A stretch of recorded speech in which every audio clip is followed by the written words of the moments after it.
दोस्तों नमस्कार। 72,825 शिक्षक भर्ती 2016 में आवेदन किए सभी अभ्यर्थी भाई बहनों का हमारे इस करियर सीक्रेट चैनल पर हार्दिक स्वागत है। मैं तिलक।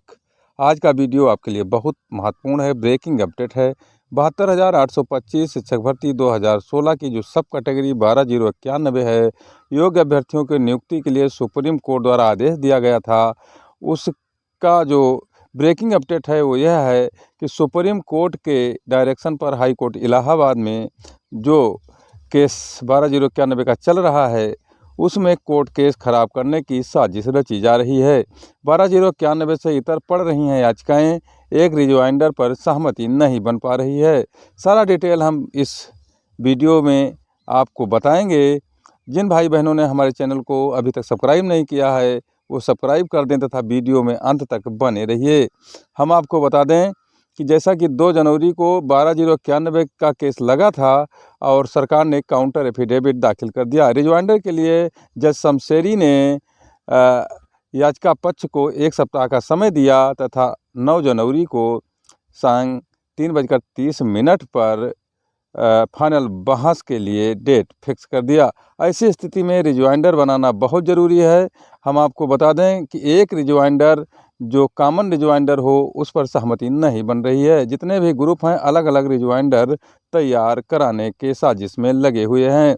हम आपको बता दें उस समय ये 12,091 के लिस्ट 75,000 प्रत्यावेदनों से शॉर्ट लिस्ट की गई थी। जब गवर्नमेंट ने कहा था कि हमारे पास एक अभ्यर्थी नहीं है, तो सुप्रीम कोर्ट ने कहा था कि आप प्रत्यावेदन लीजिए तथा उसमें से शॉर्ट लिस्ट करके नियुक्ति दे दीजिए। जब 12,091 लोग शॉर्ट लिस्ट हुए तो सुप्रीम कोर्ट ने कहा कि इनको 6 सप्ताह के अंदर नियुक्ति दे दीजिए। सरकार ने नियुक्ति नहीं दिया और उसके बाद में न्यायालय में सुप्रीम कोर्ट में क्लोजर रिपोर्ट लगा दी कि हमने 66,655 लोगों की नियुक्ति कर दी है। हालांकि उस समय जो 12,091 के पैरवीकार थे सुप्रीम कोर्ट में अपना पक्ष नहीं रख पाए और सरकार से जज संतुष्ट हो गया और उसके बाद में मामला यूं त्यों पड़ा रहा। तब से दर दर की ठोकरें 12,091 के अभ्यर्थी खा रहे हैं, जबकि वो उस 66,655 के पार्ट हैं और सुप्रीम कोर्ट ने भी उन्हें माना। बाद में अनुच्छेद 32 के तहत ये लोग सुप्रीम कोर्ट गए और वहाँ की सुप्रीम कोर्ट की जज मैडम नागरत्ना ने इस 12,091 को 66,555 का पार्ट माना और हाई कोर्ट को डायरेक्शन दिया कि इनके ग्रीवांस का निर्धारण कर दिया जाए। लेकिन जब स्थितियाँ अनुकूल होती हैं तो सारे चीज़ भी अनुकूल होते चले जाते हैं। लेकिन यहाँ कई ग्रुपों में लोग बंट गए और अलग अलग रिट याचिका अनुच्छेद 226 के तहत हाई कोर्ट इलाहाबाद में डाल दिया। उसके बाद में अब यहाँ गुटबाजी चरम पर है और एक रिजवाइंडर पर सहमति नहीं बन पा रही है। एक ग्रुप के वकील खरे सर हैं जो आज तक एक भी पेशी पर नहीं आए हैं, जबकि दूसरे ग्रुप के जो वकील हैं वो पेशी पर आ रहे हैं। इसी संबंध में लीडर जो हैं मनोज मौर्य क्या कर रहे हैं, 12,091 के मित्रों याचिका से जुड़ने याची बनने के लिए 2 दिन से इतना ज़्यादा फ़ोन आ रहा है कि मुझे ज़रूरी फ़ोन उठाने में दिक्कत हो रही है। जैसे कि मैंने पूर्व में ही क्लियर कर दिया था कि आज कोई याचिका नहीं डालूंगा क्योंकि मेरा लक्ष्य नौकरी था और रहेगा। 9 जनवरी की फाइनल सुनवाई के लिए समस्त तैयारियों में लगा हूं, इसलिए ज़्यादातर फ़ोन बाद में शायद बंद रहेगा। अनजान नंबर नहीं उठाऊंगा, कृपया याचिका से जुड़ने के लिए मुझसे संपर्क न करें। इन्होंने तो ये कहा कि हम याचिका से किसी को जोड़ नहीं रहे हैं और रिजवाइंडर के बारे में उन्होंने जो कहा उसको भी आप जान लीजिए। उन्होंने कहा कि हम सभी का मानना है कि रिजवाइंडर में सभी अधिवक्ताओं का एक बिंदु एक समान रहे और मुख्य याचिका 17/129/2023 विनय पांडे में भी मेरी बात हो चुकी है, वो भी सहमत हैं। लेकिन अभी अन्य पक्षों द्वारा कुछ निर्णय नहीं लिया गया है और उन्होंने फिर कहा कि मैंने कल भी अशोक खरे सर को लेकर आप लोगों से विचार विमर्श क्या कर लिया था कि विपक्षी खेमा मेरे ऊपर नाराज़ हो गया। इस तरह मनोज मौर्य का विपक्षी खेमा पर यानी राम प्रसाद टीम पर आरोप लगाना कहाँ तक सही है तो समय बताएगा। लेकिन राम प्रसाद टीम क्या अशोक खरे से रिजवाइंडर बनवा पाएगी, इस पर भी प्रश्न चिन्ह है।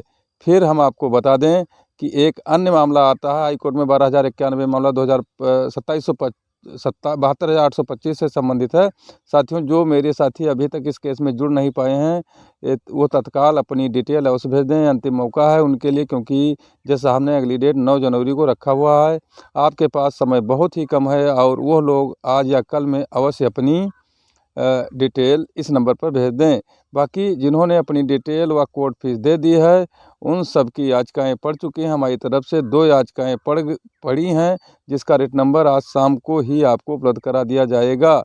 अपडेट शिवम भाई जल्द ही ग्रुप पर देंगे, तब तक आप लोग धैर्य बनाए रखिए। धन्यवाद। टेट 2011 संघर्ष मोर्चा अयोध्या फैजाबाद से यह ट्वीट आ रहा है और नोट लिख रहे हैं आपका नाम 12,091 में है या नहीं है, दोनों लोग भेज सकते हैं अपनी डिटेल। आप सभी के पास 7 तारीख अर्थात रविवार तक का टाइम है। इस तरह इसमें देखिए आप कि जो लोग 12,091 में नहीं हैं उनकी भी रिट डाल रहे हैं लोग और केस को ख़राब करने के लिए कोर्ट में साजिश रच रहे हैं। जबकि मनोज मौर्य उधर कह रहे हैं कि हम एक भी अब याची को कोर्ट में नहीं रखेंगे, जबकि दूसरे पक्ष द्वारा ऐसी बातें सामने आ रही हैं। कहाँ तक सही है, कहाँ तक गलत है। फिर एक व्यक्ति ने ट्वीट किया है कि इस तरह के आरोप प्रत्यारोप की आज ज़रूरत नहीं है, ग्रुप पर कोई मुकदमा नहीं जीता जा सकता। यदि बेंच ना ठीक लगे तो लिंगर आन। इन्होंने कहा है कि यदि बेंच ठीक ना हो तो लिंगर आन कराएं। यदि वह सही लगे तो ऑर्डर किसी भी दशा में सुरक्षित न हो। मजबूत रिजवाइंडर खरे सर से बनवाइए, कटाव को कोर्ट में बहस का मुद्दा न बनने दें। ऐसा भी ट्वीट लोग कर रहे हैं, अपनी अपनी राय दे रहे हैं। साथ ही साथ उन्होंने कहा कि 839 को चैलेंज न करें, वो 142 का मामला है। सुप्रीम कोर्ट के मामले को हाई कोर्ट में चैलेंज नहीं करते। ऐसे भी ट्वीट और सकारात्मक राय लोगों के आ रहे हैं। लेकिन रिजवाइंडर पर एक मत होना बहुत आवश्यक है। रिजवाइंडर खरे सर के निर्देशन में आर.के. ओझा और यशवंत सिंह तीनों बैठ करके अगर बनाएं तो कोर्ट में जीत अवश्य होगी। साथ ही साथ हम यह भी बता दें कि जिस तरह से जो 12,091 में नहीं है उनकी भी रिट पड़ रही है, इसी सिलसिले में एक सुल्तान अहमद द्वारा भी रिट डाली गई है जो कि 12,091 से इतर है।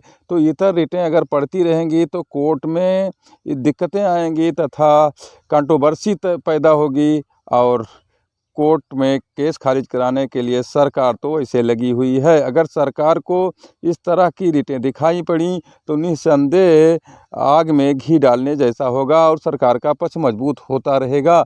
तो मित्रों, इन फर्जी रिटों को डिसकनेक्ट कराने के लिए अपने अधिवक्ता से पैरवी करिए, साथ ही साथ एक समान रिजवाइंडर की बात करिए। सभी अधिवक्ता बैठें, सभी ग्रुप एकमत हों, आरोप प्रत्यारोप का दौर समाप्त करें और एक समान रिजवाइंडर लगा करके और ज़ोरदार बहस की तैयारी के लिए अपने अपने वकीलों से ब्रीफिंग कर लीजिए।